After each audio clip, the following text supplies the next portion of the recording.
Hello hi everyone, मेरा नाम है Gaur Tripathi. Welcome back to CUET बाइस फॉर ग्रेड्स। अगर आप एक ऐसे स्टूडेंट है जो कि अभी क्लास 11th में पढ़ाई कर रहे हैं और आपका ड्रीम है किसी टॉप यूनिवर्सिटी में एडमिशन लेने का, तो आपको सीयूटी यूजी 2027 का एग्जाम जो है देना पड़ेगा, यानी सीयूटी 2027 का एग्जाम आपको अपियर करना पड़ेगा। लेकिन जब बच्चा इस एग्जाम की प्रिपरेशन कर रहा होता है, हमने ऑलरेडी काफी सारी यूट्यूब में वीडियो डाल चुके हैं इसी चैनल पे सीयूटी 2027 के ऊपर, और बच्चों का काफी अच्छा रिस्पॉन्स देखने को मिला। और बच्चों के मन में एक डाउट आ रहा था, बहुत सारे कॉमेंट्स में बच्चों ने क्वेश्चन पूछा कि क्या कैट जो है वो कंपलसरी होता है, यानी जर्नल एप्टीट्यूड टेस्ट जो कि सीयूटी यूजी एग्जाम का के अंदर आने वाला एक बेसिकली पार्ट होता है। बेसिकली 37 सब्जेक्ट टेस्ट में से एक सब्जेक्ट टेस्ट होता है आपका जनरल एप्टीट्यूड टेस्ट। तो उसमें क्या कंपलसरी है, मतलब क्या अगर हम लोग सीयूटी 2027 की प्रिपरेशन कर रहे हैं तो क्या हमको गैट में अपियर होना इंपॉर्टेंट है, या हम लोग सिर्फ डोमेन सब्जेक्ट और इंग्लिश लैंग्वेज में अपियर होकर काम चल सकता है हमारा। क्योंकि कहीं ना कहीं बच्चों को गैट में डिफिकल्टी लगती है, हमको लगता है कि गैट तो हमारे क्लास 12 का पार्ट नहीं है, ये तो एकदम डिफरेंट है, डोमेन सब्जेक्ट तो हम क्लास 12 में पढ़ ही रहे हैं, तो क्या बिना गैट पढ़े हम यूनिवर्सिटीज में के लिए एलिजिबल हो सकते हैं। इस वीडियो के माध्यम से आपका यही डाउट सॉल्व होने वाला। तो जितने बच्चे भी कमेंट सेक्शन में पूछ रहे थे उन सबसे हमने प्रॉमिस किया था कि हम इसके ऊपर कंप्लीट वीडियो बनाएंगे। तो दिस इज द वीडियो जो आपको हेल्प करेगी आपके सारे उस तरह के क्वेश्चंस के आंसर के लिए कि क्या गैट कंपलसरी है या गैट कंपलसरी नहीं, ऑल ऑफ दैट। ठीक है, चलिए देखते हैं। सबसे पहले बता दूं आपको कि सीयूटी यानी कॉमन यूनिवर्सिटी एंट्रेंस टेस्ट, पहले हम लोग इससे पहले कि आगे बढ़े कि कंपलसरी की नहीं, थोड़ा सा एग्जाम के बारे में समझ लेते हैं। तो common university exam is conducted by NTA, NTA के द्वारा कंडक्ट किया जाने वाला एग्जाम है। ठीक है, यानी जिस जो ये एक ऐसी टेस्टिंग एजेंसी जिस जो आपकी जेडब्ल्यू नीट जैसे कॉम्पिटेटिव एग्जाम्स भी कंडक्ट कराती है। ठीक है, to get admission into central universities, state deemed to be and private university, तो लगभग आपको चाहे सेंट्रल यूनिवर्सिटी में एडमिशन लेना हो, चाहे आपको प्राइवेट यूनिवर्सिटी में एडमिशन लेना हो, चाहे आपको स्टेट यूनिवर्सिटी में एडमिशन लेना हो, चाहे आपको डीम टू बी यूनिवर्सिटी में एडमिशन लेना हो, आपको सीयूटी यूजी एग्जाम देना पड़ेगा फ्रॉम 2022। क्योंकि सबसे पहले आपका 2022 में ही एग्जाम आया था। 2022 से लेकर जो है क्लास 12 के बेसिस पे एडमिशन देने की जो परंपरा है वो बंद हो गई है। ठीक है, 2022 के बेसिस पे आपको एडमिशन नहीं मिलता, but on the basis of CUET marks, मतलब अब सिर्फ क्लास 12 के बेसिस पे, क्लास 12 के मार्क्स की इंपॉर्टेंट होती है। बेसिकली उसमें हर यूनिवर्सिटी का क्राइटेरिया होता है कि आपके 50% या 60% मार्क्स होने चाहिए। ठीक है, या जब दिल्ली यूनिवर्सिटी के टाई ब्रेकिंग रूल की बात करेंगे तो वहां पे भी आपका बोर्ड्स एग्जाम मैटर करता है, आपका क्लास 12 के मार्क्स मैटर करते हैं। बट बहरहाल अगर आप देखेंगे तो आपको यह पता चलेगा कि आपको जो है सीयूटी यूजी एग्जाम के माध्यम से ही आपको टॉप यूनिवर्सिटी के, सेंट्रल यूनिवर्सिटीज के जो गेट है वो ओपन होने वाले हैं। ठीक है, अब इसके साथ देखेंगे कि अगर आप देखेंगे तो जब first year CUET UG exam हुआ था तो 9.68 लाख स्टूडेंट्स जो थे इसमें अपियर हुए थे। सीयूटी 2022 में जो है ना 9.68 यानी अप्रोक्सीमेट 10 लाख स्टूडेंट्स जो है इस एग्जाम के लिए अपियर हुए थे। और इसके बाद अगर आप देखेंगे तो ये इस टाइम पे जब पहली पहली बार आया था तो 90 प्लस यूनिवर्सिटीज आगे आई थी सीयूटी यूजी के एग्जाम पर के बेसिस के, सीयूटी यूजी एग्जाम के स्कोर के बेसिस पर एडमिशन देने के लिए। साथ में अगर आप देखेंगे तो जहां 2025 की अगर हम बात करेंगे तो टोटल 14.9 लाख स्टूडेंट्स जो थे वो इसके लिए रजिस्टर्ड किए थे इस पर्टिकुलर एग्जाम के लिए। ठीक है, और लगभग 280 से भी ज्यादा यूनिवर्सिटीज ऐसी थी जो इस एग्जाम के बेसिस पे बच्चों को एडमिशन दे रही थी। ठीक है, यानी अपना सीयूटी यूजी का स्कोर जो है वो एक्सेप्ट कर रही थी। साथ में ये एक्सपेक्ट किया जा रहा है कि 2026 2027 तक 15 लाख बच्चे CUET, more than 15 lakh student जो है वो सीयूटी यूजी का एग्जाम देंगे। और साथ में लगभग लगभग अगर आप देखेंगे तो लगभग 300 प्लस यूनिवर्सिटीज ऐसी होने वाली हैं जो आपको इस पर्टिकुलर एग्जाम के बेसिस पर एडमिशन देने वाली है। यानी काफी अच्छा आपके लिए ऑप्शन होने वाला है अगर आप लोग सीयूटी यूजी 2027 की एग्जाम की प्रिपरेशन करेंगे। ठीक है, आगे बढ़ते हैं। सबसे पहले देखते हैं कि अब सीयूटी यूजी एग्जाम का पैटर्न समझ लेते हैं थोड़ा जल्दी से, तब आपको समझ में आएगा कि गैट का क्या इंपॉर्टेंस होने वाली है। तो सीयूटी एग्जाम की मेनली तीन सेक्शन होते हैं। पहला होता है लैंग्वेज, दूसरा होता है डोमेन और तीसरा होता है गैट। लैंग्वेज में आपको टोटल 13 लैंग्वेज देखने को मिलती है। ये वही लैंग्वेज होती है जो आपकी रीजनल लैंग्वेज होती है, जैसे कि हिंदी, इंग्लिश, पंजाबी, मराठी, गुजराती, ऐसी डिफरेंट डिफरेंट आपको लैंग्वेज देखने को मिलती है। साथ में अगर आप डोमेन सब्जेक्ट देखेंगे तो आपको टोटल 23 डोमेन सब्जेक्ट देखने को मिलते हैं, जैसे कि physics, chemistry, mathematics, accountancy, geography, political science, sociology, psychology, जो आप अपने क्लास 12 में पढ़ते हैं। और साथ में आपको जर्नल एप्टीट्यूड टेस्ट देखने को मिलता है, गैट। इस तरीके से आपके टोटल 37 सब्जेक्ट टेस्ट बनते हैं। ठीक है, जिनमें से एनटीए बोलता है कि आप कोई भी मैक्सिमम जो है 5 सब्जेक्ट टेस्ट में अपियर हो सकते हैं और मिनिमम की कोई भी रिक्वायरमेंट नहीं है, यानी आप एक सब्जेक्ट टेस्ट देकर भी यूनिवर्सिटी के लिए एलिजिबल हो सकते हैं। तब वहीं पे बात आती है कि फिर क्या गैट देना इंपॉर्टेंट है, क्योंकि अगर मिनिमम की रिक्वायरमेंट नहीं है तब तो हम सिर्फ इंग्लिश या डोमेन में से कोई भी एक में अपियर होकर हम क्या पर्टिकुलर किसी यूनिवर्सिटी में एडमिशन ले सकते हैं। तो उसका आंसर मैं करने वाला हूं। वैसे आपको बता दूं कि जनरल एप्टीट्यूड टेस्ट के भी 3 सब सेक्शन होते हैं, logical reasoning, quantitative aptitude, GK and current affairs. ठीक है, आगे बढ़ते हैं। अब सबसे इंपॉर्टेंट पॉइंट आने वाला है। बाकी बात बता दूं कि आपको 50 क्वेश्चन देखने को मिलते हैं। टोटल आपके जो क्वेश्चन होते हैं ना वो 50 क्वेश्चन होते हैं। आपके नंबर ऑफ क्वेश्चन जो होते हैं वो 50 होते हैं। और साथ में अगर आप देखेंगे तो आपको 60 मिनट्स ही मिलते हैं इनको सॉल्व करने के लिए, यानी आपको टाइम इतना ही मिलने वाला है।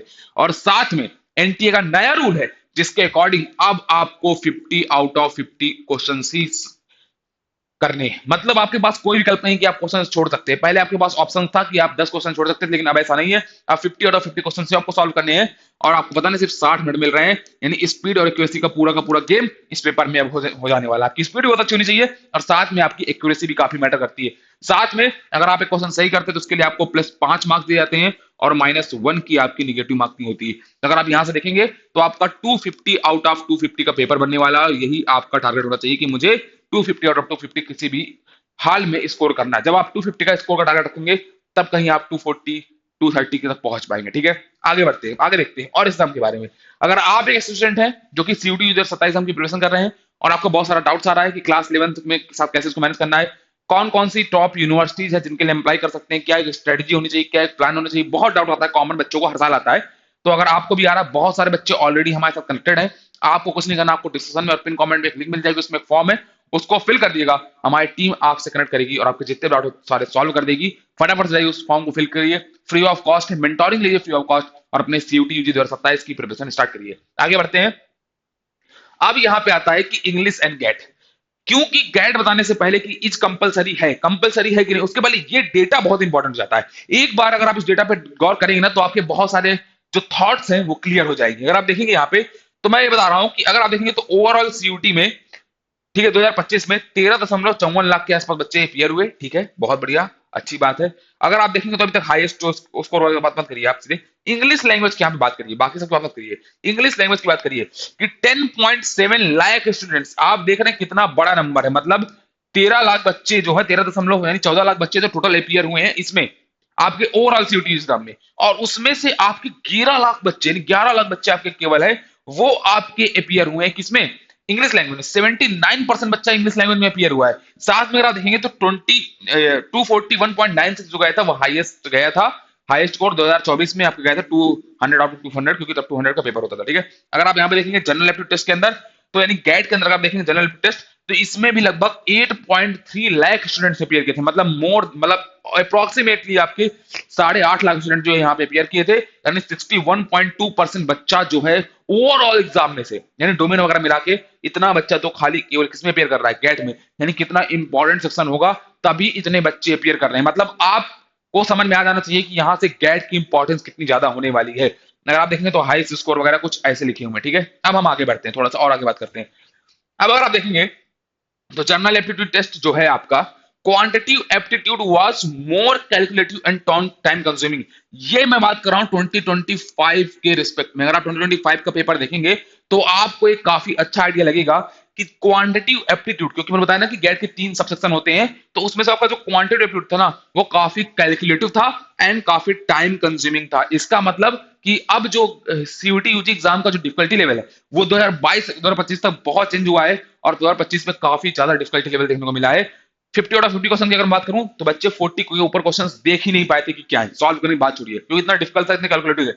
अगर आप देखेंगे तो students repeated reported that they could not complete all 50 question. इसमें बताया कि वो भाई 50 में से 50 क्वेश्चन सॉल्व नहीं कर पाए थे। ठीक है, आगे बढ़ते हैं और आगे देखते हैं।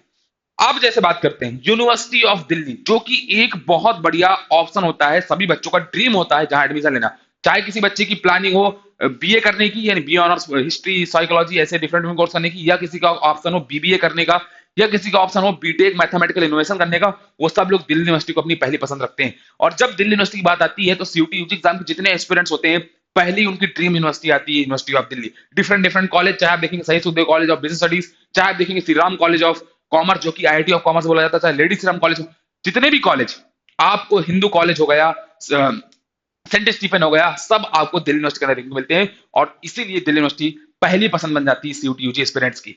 अब अगर देखेंगे तो इसमें अगर आपको कोर्स लेना है दिल्ली यूनिवर्सिटी के BA honours multimedia and mass communication में, काफी यूनिक सा कोर्स है, बहुत प्यारा कोर्स है। हर साल हजारों बच्चे इसमें एडमिशन लेते हैं। अगर आप देखेंगे तो बीए ऑनर्स मल्टी, मतलब हजारों बच्चे एडमिशन लेते हैं, सीट देती नहीं है, मतलब हजारों बच्चा इसमें जो है वो इसके लिए सीट एडमिशन लेने के लिए इसमें जद्दोजहद करता है। अगर आप देखेंगे तो मल्टीमीडिया एंड मास कम्युनिकेशन में आपको एडमिशन लेना है तो आप क्या पाएंगे भाई, इसमें देखना आपको जरूरी है। सब्जेक्ट कॉम्बिनेशन, क्योंकि जब भी आप सीयूटी एग्जाम में अपियर करने वाले तो हर यूनिवर्सिटी की अपने सब्जेक्ट रिक्वायरमेंट होती है कि आपको इस पर्टिकुलर, क्योंकि 37 सब्जेक्ट टेस्ट हैं, बट हर यूनिवर्सिटी अपने कोर्स के अकॉर्डिंग ये डिमांड करती है कि आपको कौन से सब्जेक्ट टेस्ट में अपियर होना है। हो सकता है कि कई कोई यूनिवर्सिटी बोले कि आपको भाई इंग्लिश लैंग्वेज में तो अपियर होना ही होना, 13 लैंग्वेजेस हैं बट उसमें से आपको इंग्लिश लैंग्वेज में ही अपियर होना है, अदरवाइज आप एलिजिबल नहीं होने वाले। दूसरा आपके सामने ऑप्शन ये हो सकता है, कोई यूनिवर्सिटी आपके साथ ऐसे बोल सकती है कि भाई आप इंग्लिश या हिंदी में से कोई भी एक लैंग्वेज चूज करो, बट इन दोनों के अलावा आप कोई चूज नहीं कर सकते 13 लैंग्वेज में। कोई यूनिवर्सिटी आपसे बोल सकती है कि आपको फिजिक्स केमिस्ट्री मैथमेटिक्स की क्लास 12th में पढ़ा होना चाहिए और साथ में सीयूटी एग्जाम में अपियर होना चाहिए, तभी आप जो है पर्टिकुलर कोर्स के लिए एलिजिबल होने वाले। तो कोई बोलेगा कि आप लोग के पास mathematics as a domain subject आपको चूज करना पड़ेगा सीयूटी एग्जाम में अगर आप उस पर्टिकुलर कोर्स के लिए एलिजिबल होना चाहते हैं, मतलब सब्जेक्ट कॉम्बिनेशन की बात आती है। अब अगर मैं देखूंगा दिल्ली यूनिवर्सिटी के कोर्स की कि मल्टीमीडिया एंड मास कम्युनिकेशन में आपको एडमिशन लेना है तो सब्जेक्ट कॉम्बिनेशन देखिएगा ध्यान से, एनी वन लैंग्वेज, यानी आप इनमें से कोई भी 13 में से कोई भी एक लैंग्वेज चूज कर सकते हैं, ठीक है, कोई भी एक लैंग्वेज चूज करिए, साथ में plus any one domain subject, आप कोई एक डोमेन सब्जेक्ट चूज कर सकते हैं। आपके पास 23 डोमेन सब्जेक्ट के ऑप्शन, उनमें से कोई एक डोमेन सब्जेक्ट चूज करना है। साथ में ये देखिए भाई साहब गेट, मैं फिर से बोल देता हूं, इसको ध्यान से देखिएगा, ये बहुत इंपॉर्टेंट फैक्टर है गेट। ये देखिए जर्नल एप्टीट्यूड टेस्ट, ये आपका मैंडेटरी है। अगर आप इस पर्टिकुलर कोर्स में एडमिशन लेना चाहते हैं तो आपको गेट में अपियर होना ही पड़ेगा, अदरवाइज आप इस कोर्स के लिए एलिजिबल नहीं है। मतलब देखिए यहां से आपको समझ में आ चुका होगा कि मोस्टली कोर्सेज के लिए अब जो है गेट की डिमांड स्टार्ट हो गई। और भी कोर्सेज अभी देखते हैं, जैसे कि आपको बैचलर ऑफ बिजनेस इकोनॉमिक्स लेना है, बीबीई, भाई बहुत फेवरेट कोर्स होता है बच्चों का, भाई जिसको भी इकोनॉमिक्स के अंदर अपना करियर बनाना होता है ना, वो इस कोर्स को पहली प्रायोरिटी देता है दिल्ली यूनिवर्सिटी के अंदर, जो कि bachelor of business economics BBE. अगर इसमें इसको एडमिशन लेना है तो यहां पे आपसे बोलता है सब्जेक्ट कॉम्बिनेशन की एनी वन लैंग्वेज, कोई भी आप एक लैंग्वेज चूज कर लीजिए, बहुत अच्छी बात है। मैथमेटिक्स या applied mathematics as a domain subject आपके होने चाहिए, 23 डोमेन सब्जेक्ट में से ये दो आपके डोमेन सब्जेक्ट हैं और इनमें से आपके पास कोई भी होना चाहिए एक, या तो आप मैथमेटिक्स होनी चाहिए या तो अप्लाइड मैथमेटिक्स होनी चाहिए। साथ में अगर आप देखेंगे तो ये देखिए जीएटी यानी गेट फिर से आपसे बोल रहा है कि इस पर्टिकुलर कोर्स के लिए भी आपका जर्नल एप्टीट्यूड्स जो है, एप्टीट्यूड टेस्ट जो है आपका इंपॉर्टेंट होने वाला, मैंडेटरी होने वाला। अगर आप अपियर नहीं करेंगे तो आप इस कोर्स के लिए एलिजिबल नहीं होने वाले भैया, मतलब आपके लिए गेट यहां पे भी इंपॉर्टेंट हो जाता है। साथ में अगर आप देखेंगे तो अब मैं बात करता हूं यूनिवर्सिटी ऑफ दिल्ली के कोर्स की, जो कि बीटेक, जो कि आपको क्लस्टर इनोवेशन सेंटर जो है दिल्ली यूनिवर्सिटी का वो आपको प्रोवाइड करता है, BTech in information technology and mathematical innovation. अगर आप इस पर्टिकुलर कोर्स में एडमिशन लेना चाहते हैं तो आप पाएंगे कि वन लैंग्वेज आपको चूज करनी है, देखिए ध्यान से, फिर से आपको एक लैंग्वेज चूज करनी है, मैथमेटिक्स से अप्लाई मैथमेटिक्स चूज करनी है डोमेन सब्जेक्ट में, और साथ में आपको जर्नल एप्टीट्यूड टेस्ट के अंदर अपियर होना है अगर आप इस पर्टिकुलर कोर्स में एडमिशन लेना चाहते हैं। यानी फिर देखिए गेट यहां पर फिर से इंपॉर्टेंट हो गया। यानी आप कोई भी कोर्स देखिए, आप मास कम्युनिकेशन कोर्स दीजिए, बीबीई का कोर्स देखिए, या आप लोग BTech in information technology and mathematical innovation देखिए, उन सब के लिए आपका गेट जो है अभी तक तो रिक्वायर्ड रहा है यहाँ पे। और आगे बढ़ते हैं, अगर आप देखेंगे बीकॉम ऑनर्स या बीकॉम ऑनर्स एफएमएम यानी फाइनेंशियल मैनेजमेंट मार्केटिंग, अगर आप देखेंगे तो आप इसमें क्या पाएंगे कि आपके पास डोमेन सब्जेक्ट में अकाउंटेंसी होनी चाहिए, ठीक है। आपके पास अगर आपको इस पर्टिकुलर कोर्स में बीकॉम ऑनर्स या बीकॉम ऑनर्स एफएमएम में अगर आपको एडमिशन लेना है तो आपको कहां पे, बनारस हिंदू विश्वविद्यालय की बात कर रहे हैं हम, दिल्ली यूनिवर्सिटी से आगे बढ़ चुके हैं। दूसरी ऐसी यूनिवर्सिटी बीएचयू यानी बनारस हिंदू विश्वविद्यालय, दूसरी ऐसी यूनिवर्सिटी जो कि मोस्टली बच्चों की प्रेफरेंस होती है। पहली यूनिवर्सिटी अगर आप देखेंगे तो आपकी दिल्ली यूनिवर्सिटी होती है, उसके बाद दूसरी यूनिवर्सिटी में ऑप्शन आपका आता है बीएचयू। अगर आप बीएचयू देखेंगे तो यहाँ पे अगर आप इस कोर्स करना चाहते हैं बीकॉम ऑनर्स एफएमएम या बीकॉम ऑनर्स एफएमएम जो है ना, इसको हम बोला जाता है कि भाई ये बीबीए के इक्विवेलेंट है, क्योंकि अगर आपको पता होगा तो आपको बीएचयू जो है बीबीए का ऑप्शन प्रोवाइड नहीं करती, लेकिन यहां से आप जो है बीकॉम ऑनर्स एफएमएम कर सकते हैं जो कि बीबीए के इक्विवेलेंट होता है, और उसके लिए आपका अकाउंटेंसी डोमेन स्टूडेंट होना चाहिए, बिजनेस स्टडीज होना चाहिए, और साथ में आपको होना चाहिए जर्नल एप्टीट्यूड टेस्ट। अगर आप ये है तभी आप इस कोर्स में एडमिशन ले सकते हैं भैया। मतलब यहाँ पे बनारस हिंदू विश्वविद्यालय में भी आपका गेट जो है मैंडेटरी होना स्टार्ट हो चुका है मोस्टली कोर्सेज के लिए। अगर आप और देखेंगे जैन टीम टू यूनिवर्सिटी, अच्छा मैंने ये तो एक कोर्स की बात करी, इसके अलावा बहुत सारे ऐसे कोर्सेज बीएचयू में देखेंगे, मैंने तो एक फेमस कोर्स बात की। इसके अलावा अगर आप देखेंगे बीएचयू में, इलाहाबाद यूनिवर्सिटी में, बाबा साहब भीमराव यूनिवर्सिटी में, इनके मोस्टली कोर्सेज के लिए कैट जो है मैंडेटरी होने वाला है। यानी अगर आपको बीबीए बाबा साहब भीमराव अम्बेडकर यूनिवर्सिटी लखनऊ या आपको एडमिशन लेना हो, क्या बात करता हूं मैं, बनारस हिंदू विश्वविद्यालय में, चाहे आपको लेना हो यूनिवर्सिटी ऑफ इलाहाबाद में, आपको यहां के लिए गेट मोस्टली कोर्सेज के लिए मैंडेटरी होने वाला है। एक वन एग्जांपल आपको यहां पर दे दिया है। साथ में अगर आप जैन डीम्ड यूनिवर्सिटी की बात करेंगे जो कि बेंगलोर में है, काफी जानी मानी यूनिवर्सिटी, काफी सारे कोर्सेज आपको प्रोवाइड करती है, बहुत शानदार इसका प्लेसमेंट रिकॉर्ड है। अगर आप इसमें एडमिशन लेना चाहते हैं तो आपको बैचलर ऑफ, जैसे मैंने मान लीजिए कि मुझे बीबीए में एडमिशन लेना है, ठीक है, चाहे बीबीए ऑनर्स की बात करूं चाहे बीबीए ऑनर्स विद रिसर्च की बात करूं, पता है यहाँ पे क्या बोल रहा है कि सिर्फ आपको जर्नल एप्टीट्यूड टेस्ट में अपियर होना है, यानी कोई भी आपको डोमेन सब्जेक्ट लैंग्वेज कोई रिक्वायरमेंट नहीं है, सिर्फ आप जनरल एप्टीट्यूड टेस्ट में अपियर हुई और आप इस पर्टिकुलर कोर्स के लिए एलिजिबल हो जाने वाले हैं, आप इसमें एडमिशन ले सकते हैं। तो देखा यहां पर भी गैट कितना इंपॉर्टेंट रोल प्ले कर रहा है। अगर आप देखेंगे तो आईएम बेंगलोर एक ऐसा आईएम जो कि आपको सीयूटी यूजी एग्जाम के माध्यम से एडमिशन दे रहा है। अगर आप देखेंगे कि आईएम बेंगलोर का प्रोग्राम है बीबीए इन डीबी यानी डिजिटल बिजनेस एंटरप्रेन्योरशिप, जो कि आपका एक ऑनलाइन प्रोग्राम है, लेकिन अगर आपको उसमें एडमिशन लेना है तो आपको यहां पर गैट यानी जनरल एप्टीट्यूड टेस्ट में अपियर होना पड़ेगा, तभी आप इस कोर्स में एडमिशन ले सकते हैं। यानी आपके लिए एक काफी इंपॉर्टेंट जाता है कि अगर आपको आईएम बेंगलोर किस पर्टिकुलर कोर्स में एडमिशन लेना है तो आपको भी जनरल एप्टीट्यूड टेस्ट में अपियर होना ही होना पड़ेगा, ठीक है, यानी आईएम के लिए भी गेट मैंडेटरी हो जाता है। साथ में अगर आप देखेंगे तो आईएम संबलपुर का एक प्रोग्राम है BS, bachelor of science in management and public policy, जो कि एक 4 ईयर का प्रोग्राम है, उसको अगर आप देखेंगे तो उसके लिए भी आपका इंग्लिश और गेट लिया जाता है, यानी लैंग्वेज में इंग्लिश होनी चाहिए प्लस आपके पास होना चाहिए जनरल एप्टीट्यूड टेस्ट, तभी आप आईएम संबलपुर में एडमिशन ले पाएंगे। और अगर आगे देखते हैं, हम लोग आगे बढ़ते हैं, अगर आप लोग दिल्ली टेक्नोलॉजिकल यूनिवर्सिटी डीटीयू में एडमिशन ले चाहते हैं, वैसे डीटीयू मोस्टली जेई मेंस के थ्रू बीटेक प्रोग्राम्स में कोर्सेज में एडमिशन देता है, बट अगर आप सीयूटी यूजी एग्जाम के थ्रू डीटीयू में एडमिशन लेना चाहते हैं, यहाँ का जैसे प्रोग्राम है बीबीए, यानी अगर आपको बीबीए में एडमिशन लेना है, बीबीए में अगर आपको एडमिशन लेना है बीबीए में, तो आप देखेंगे कि इंग्लिश आपको लैंग्वेज में इंग्लिश लेनी चाहिए और प्लस आपको जनरल एप्टीट्यूड टेस्ट और प्लस कोई भी अदर 2 डोमेन सब्जेक्ट जो है आपको अपियर होना पड़ेगा, यानी यहां पर भी आपका गैट जो है वो मैंडेटरी हो जाता है, यानी यहां पे भी आपको गैट जो है लेना ही लेना पड़ेगा। तो इस तरीके से अगर आप देखेंगे तो आपके पास एक काफी ज्यादा ऑप्शन देखने को मिलेगा कि मोस्टली कोर्सेज के लिए गैट जो है मैंडेटरी करके रखा हुआ है डिफरेंट डिफरेंट यूनिवर्सिटीज में। तो एक आइडियल कैंडिडेट क्या करता है कि बेसिकली वो एक लैंग्वेज सेलेक्ट कर लेता है, मोस्टली बच्चा इंग्लिश लैंग्वेज सेलेक्ट करता है। आगे वाले हम वीडियो में भी बात करेंगे कि इंग्लिश लैंग्वेज कितने प्रोग्राम्स के लिए मैंडेटरी रहने वाली है, अगर इस वीडियो में 100 कमेंट्स आते हैं तो। साथ में अगर आप देखेंगे तो आपको एक चीज और पता चलेगी कि एक आइडियल कैंडिडेट क्या करता है कि एक इंग्लिश लैंग्वेज ले लेता है, ठीक है, साथ में बच्चा ले लेता है 3 डोमेन सब्जेक्ट जो क्लास 12 में पढ़ रहा है, क्योंकि अगर आप क्लास 12 के अलावा डोमेन सब्जेक्ट चूज करेंगे तो जैसे आप दिल्ली यूनिवर्सिटी का रिजेक्शन रूल का सामना भी आप कर सकते हैं, रिजेक्शन का सामना भी कर सकते हैं। साथ में गैट यानी जर्नल एप्टीट्यूड टेस्ट भी बच्चा अपियर करता है, सो दैट इस तरीके से 5 सब्जेक्ट टेस्ट अपियर करके वो मोस्टली कोर्सेज यूनिवर्सिटीज के लिए एलिजिबल हो जाता है, चाहे आपको बीबीए करना हो, चाहे आपको बीकॉम एफएमएम करना हो, चाहे बीकॉम ऑनर्स करना हो, चाहे आपको बीटेक करना हो, मोस्टली कोर्सेज के लिए आप यहां से एलिजिबल हो जाते हैं। तो इस तरीके से गैट काफी इंपॉर्टेंट हो जाता है। तो हाँ, बहुत सारे कोर्सेज के लिए गैट कंपलसरी है, तो ये कहना बिल्कुल गलत नहीं हुआ कि यस गैट इज कंपलसरी, और आने वाले टाइम में आगे हो सकता है कि मोस्टली कोर्सेज के लिए जर्नल एप्टीट्यूड टेस्ट को जो है मैंडेटरी कर दिया जाए। तो आपको अभी से गैट की प्रिपरेशन से स्टार्ट कर देनी है। अगर कोई डाउट आ रहा है तो आप कमेंट सेक्शन में पूछ सकते हैं। ऐसे इन्फॉर्मेटिव वीडियोस के लिए चैनल को सब्सक्राइब करना मत भूलना, और हाँ, कमेंट सेक्शन में और डिस्क्रिप्शन में जो फॉर्म है, जो एक लिंक है, उसमें फॉर्म है, उसको फिल कर दीजिएगा, हमारे टीम के साथ करिएगा और आपको जितने भी डाउट सारे सॉल्व करिएगा। मिलते हैं नेक्स्ट वीडियो में। Thank you so much.